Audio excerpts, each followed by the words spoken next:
This man, formerly Saul of Tarsus, wasn't neutral. He wasn't indifferent. He was enraged.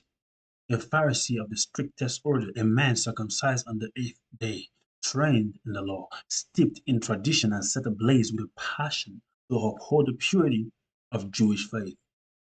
He saw the followers of Jesus, the people of the way, as heretics worthy of death.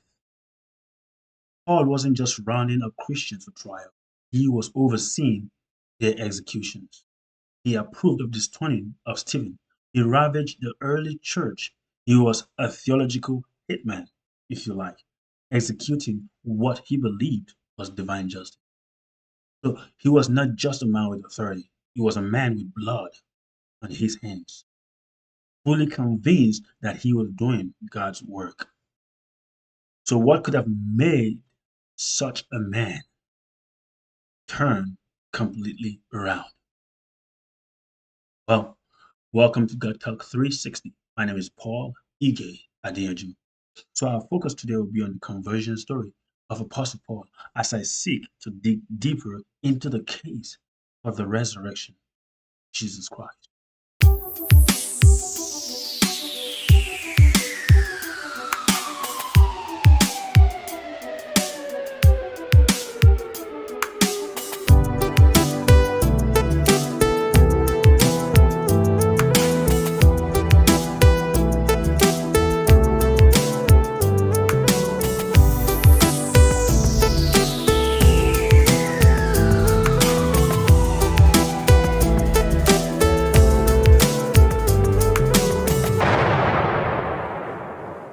So once again, thank you for joining me here today. This is God Talk 360. Well, so let's move into this. Paul was the least likely believer. He was the least person that you consider to become a Christian because of what people will call his street cred. He didn't have good street cred. He was formerly known as Saul, Saul of Tarsus. He was a zealot for the law. He was a Pharisee of Pharisees. In fact, let's read Philippians chapter 3, verse 4 to 6, and see what Paul himself had to say, about himself.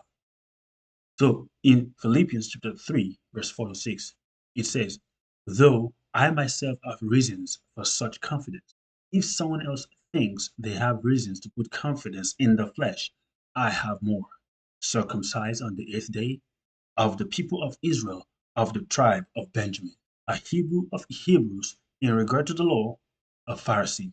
As for zeal, persecuting the church. As for righteousness, based on the law, faultless. So in Philippians chapter 3 here, we see Paul, dishing out his credentials.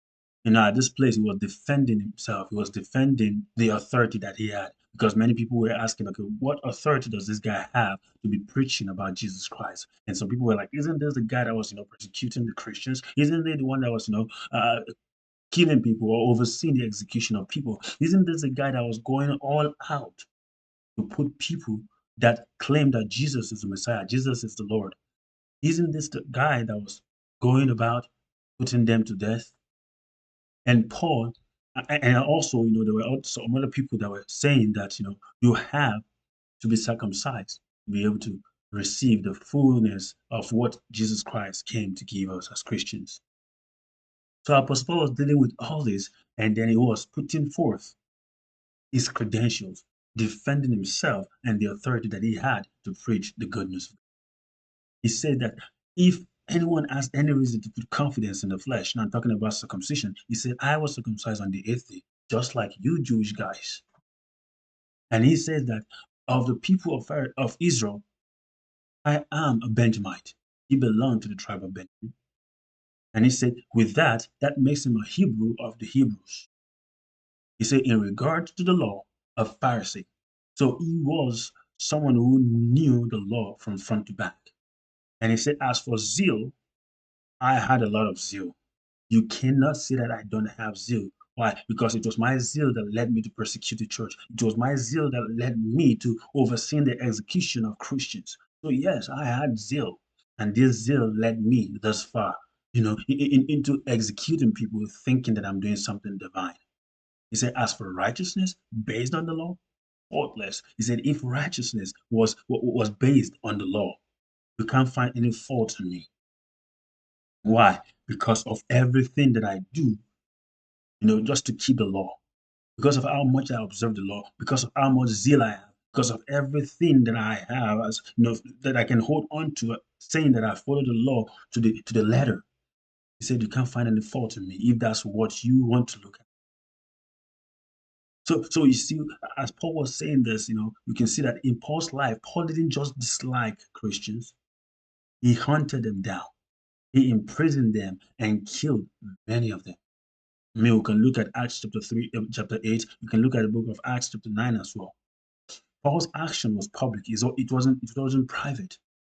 And his actions were intense and rooted in conviction in what he believed to be right. So Paul was not just a passive person. He was a fanatic. He was someone that went all out for what he believed. So if a man like that changed, something radical must have happened to him. And that's what leads us to the story in Acts chapter 9 on his way to Damascus. So Paul had this encounter on his way to Damascus, and this encounter was public and it was verified. So on his road to Damascus, a light from heaven knocked Paul down, and a voice came to him. And this voice said, if we read Acts chapter 9, verse 45, it says, I am Jesus whom you are persecuting. So Apostle Paul heard the voice of Jesus. And his companions, those who were around him, were blinded. Where they heard the sound, they heard this sound, and they saw the light. So this wasn't a private dream. Apostle Paul was not hallucinating. This is something that happened with people around him to verify what happened. So this encounter actually blinded Apostle Paul for 3 days. And later, Ananias was sent by God to restore his sight. So again, this was not him, hallucinating or having some kind of mental illness or mental breakdown. No, Paul had his full faculties working, and he was going to Damascus to persecute the Christians. So this experience on his way to Damascus was a supernatural moment where many people witnessed it. So it wasn't something done in private. So this encounter that Paul had caused him to have a radical 180-degree life turnaround. So this was what shifted his mind. This was what turned him completely around. So with this encounter, Paul didn't just believe, he completely switched sides, going from a persecutor to the preacher. He gave up everything. He gave up his status, he gave up his safety, his credibility, and eventually he gave up his life for this encounter that he had. So, who does something like this unless what they encountered was absolutely real? Who would give up their safety, their status, their credibility, and even their life for something unless the encounter they had was absolutely real? And we see that Paul spent 3 years in Arabia. He had to unlearn, he had to unlearn and relearn something. He had to unlearn his old system, his old way of thinking, and reroot himself in truth. Because what he taught was truth. All the things that he held as the basis for what he was doing was completely shattered at that moment when he had that encounter on his way to Damascus. And we see that the testimony and the experience of Apostle Paul can help us as believers strengthen the case for the resurrection of Jesus. And that's what I want us to see with the conversion story of Paul. That the conversion story of Paul is another case that prove that Jesus Christ actually rose. Paul's epistles are central to Christian theology and they echo this core belief that we have. 1 Corinthians chapter 15, verse 14, Apostle Paul was saying here, He says, if Christ has not been raised, our preaching is useless, and so is your faith. The encounter that Paul had turned his life completely around, turned his word upside down.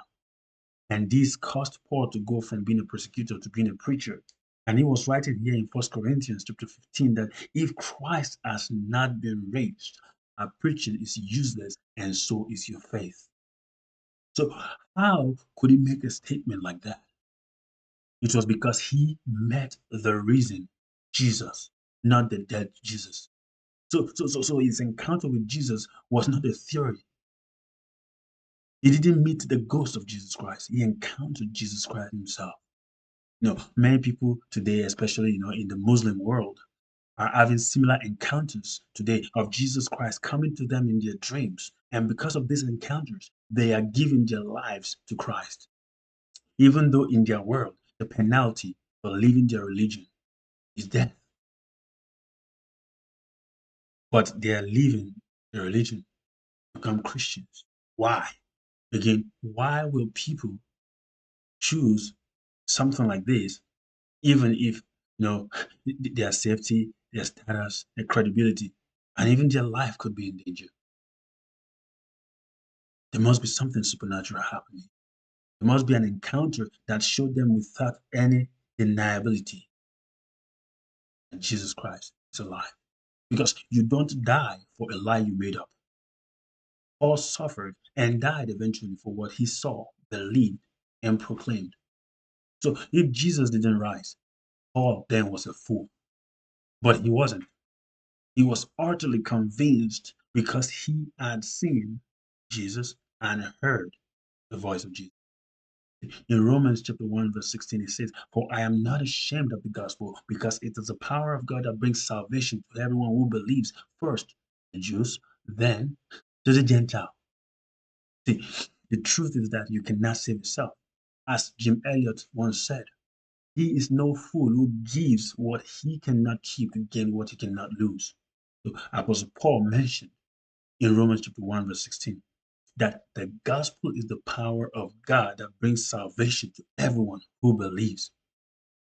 What is the gospel? The gospel is the good news. And this good news is simple.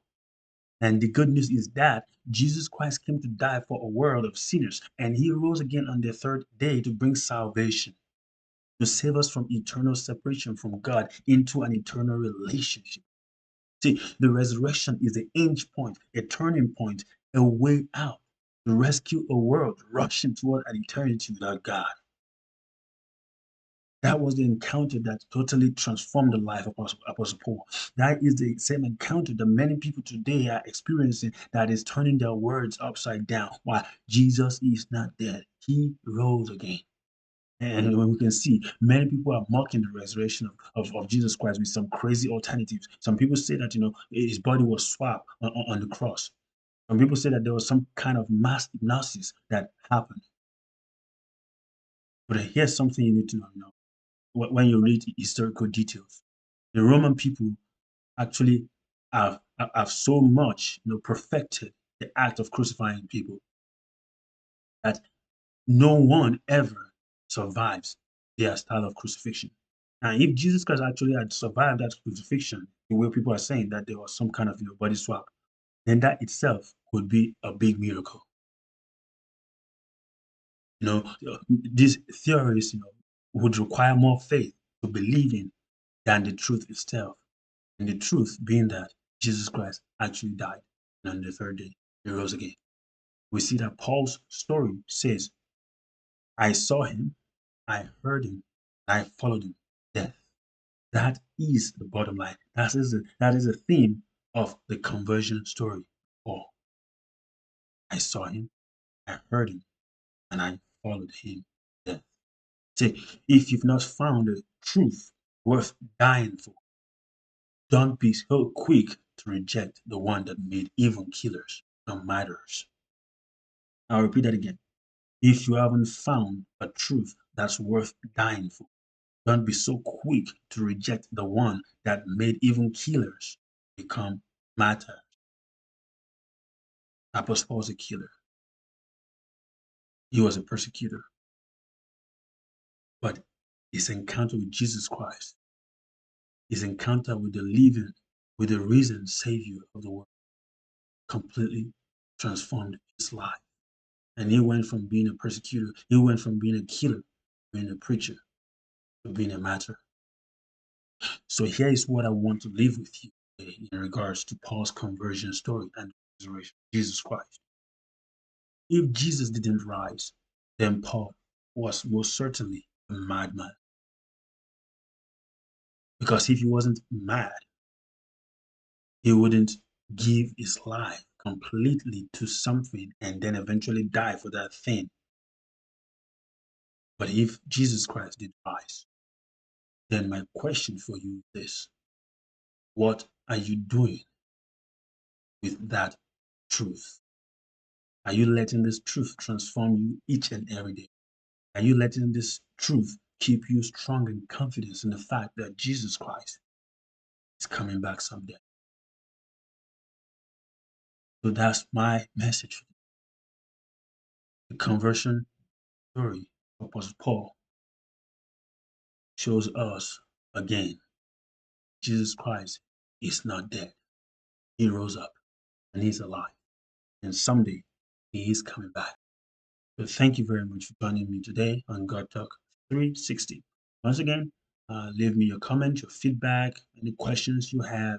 And if you've not subscribed or if you've not followed me, please just click the subscribe button and follow me, and you'll be getting any updates that I put up. And yes, this is it for today. Hey, thank you for joining me once again. Stay blessed.